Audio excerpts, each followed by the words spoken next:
Hello guys, nothing really exciting going on today. Got a little video clip of me back in the truck in here. So I don't know really what to say. Thanks for watching and no, but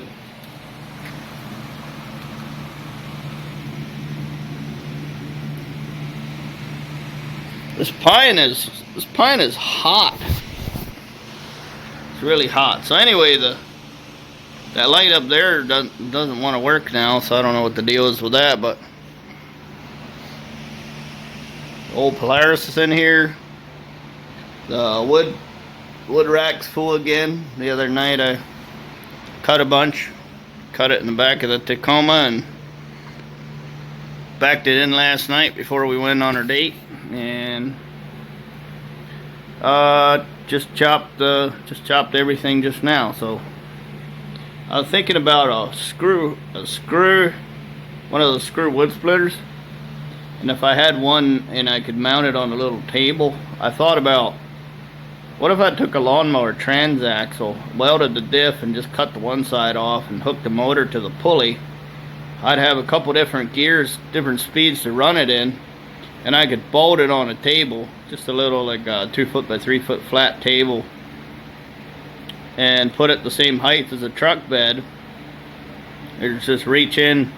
So what I have is a stone rake to pull the logs, because the bed's so big I can't reach all the way in. So instead of climbing in every time, I'll just take the rake and pull some logs toward me. So what I could do is I could do that and then split the wood pieces and then push those off the edge of the table onto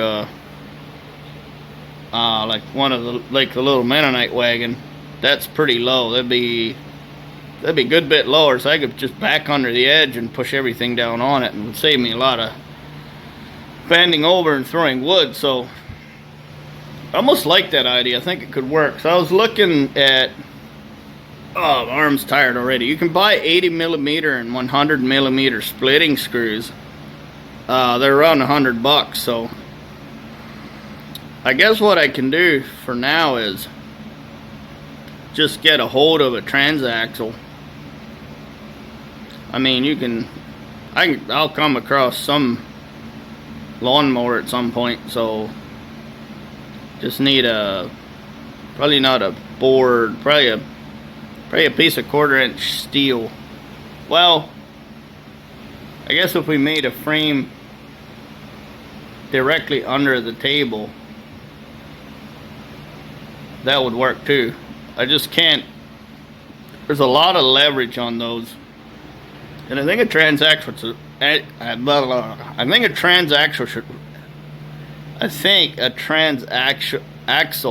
should work.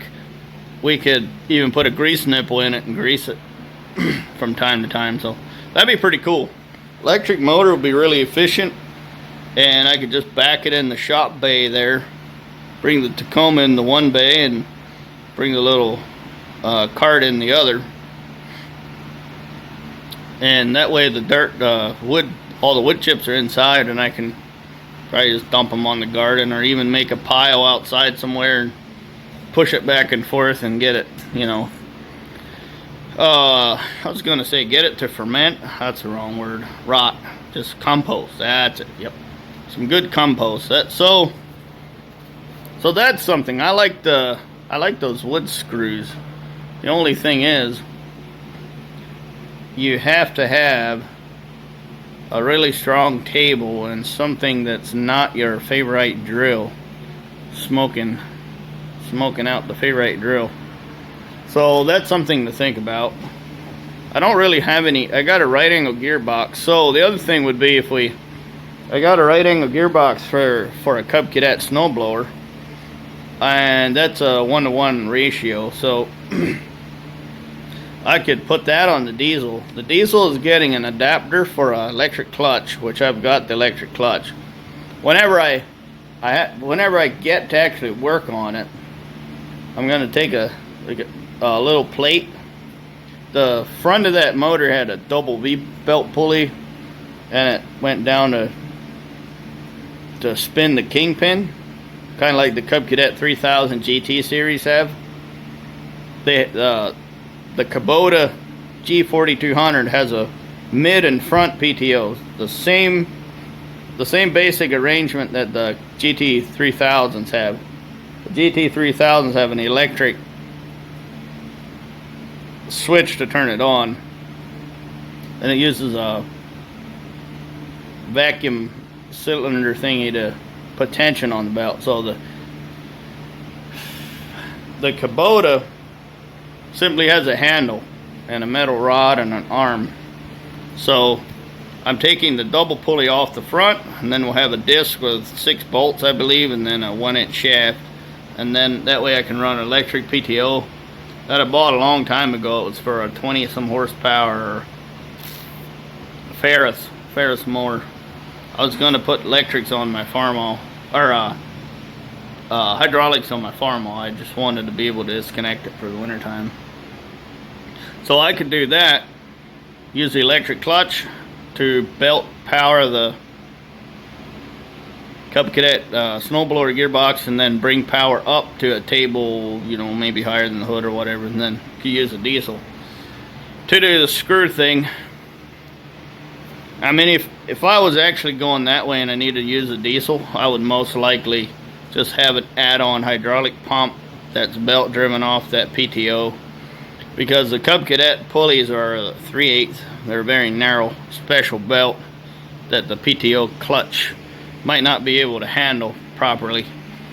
So if I were to do that, I think I'd just belt drive a wood splitter pump, like a 16-gallon a minute 2-stage pump, and then hook that up to a hydraulic splitter. So we'll see. So I'm bidding on 1 or 2 wood splitters at auction, right? Hydraulic wood splitters at auction right now. So I'm gonna let this project come to me in whatever form that it comes to me in. So maybe we'll end up on the barn hill back there splitting with hydraulic splitter, which that's, everybody around here uses hydraulic splitters. I've only seen people from like Fab Rats. He's got one that's driven by a Chevy 350 and I think whatever automatic came with those. I think it's a Chevy 350 and automatic transmission. So you got to check that monstrosity out. I wonder if he's ever thought about why he's running a entire V8 engine to split wood for no particular reason. So that's big, man. That screw that he's got is like 4 to 6 inches, maybe. He said it was made to put on. You would jack up one wheel. You would go out with your pickup, jack one wheel up off the ground, take the tire off, put the splitting screw on, then you split wood that way. I'm sure it wasn't fun, man, because imagine every time you screwed it into a knot and the other tire would spin, or it's all the way down on the ground. I mean, you could kick them over there and get them started with your foot, but still, you wouldn't be splitting long before you'd have a big pile of stuff. Or you get the screw stuck in a block and it starts compressing the suspension and just hopping everywhere. So his arrangement that he's got there, I'm sure that eats wood like nobody's business. So we'll be cutting up whatever dead fallen trees. We'll keep our eyes open for free tree removal or whatnot, and we'll go cut that firewood. Keep the eyes open for free firewood. Try and do a little bit more than we did last winter. Couple, you know, we did like 20 face cords or something, and the wood was pretty near free. That'd be all right. A little bit of grocery money always helps. So that's it, really. Doing auction stuff on level. I'm bidding on 2 days of auctions, and then tomorrow morning we're gonna go look at a building materials auction. So